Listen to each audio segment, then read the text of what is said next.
Gather here today to remember and honor those who lost their lives as a result of Hurricane Katrina. Our hearts are grieving.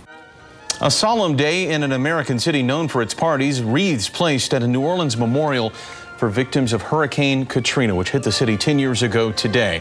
New Orleans Mayor Mitch Landrieu and other dignitaries slowly walked the flowers to these monuments, which now contain dozens of bodies.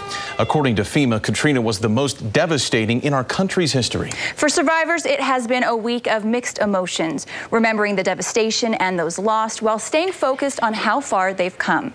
NBC's Jay Gray has the story. Sunrise this morning in a city that just 10 years ago was starting to unravel as Katrina battered the Gulf Coast.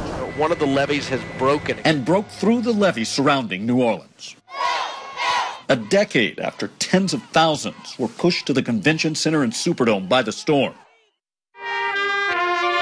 Today, survivors and supporters gathered to remember the more than 1,800 lives that were lost. Anytime you lose a life, especially when you lose a life the way people lost their lives in Katrina, it becomes important to make sure it doesn't happen again.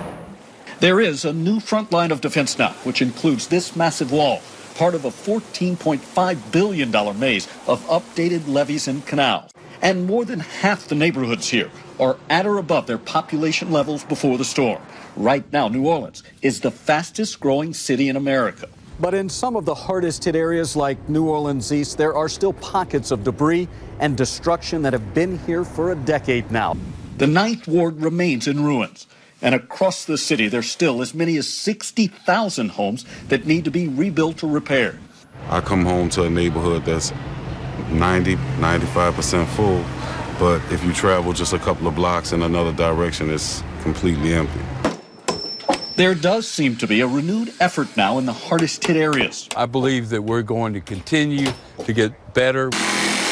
And eventually get everyone back home. Jay Gray, NBC News, New Orleans.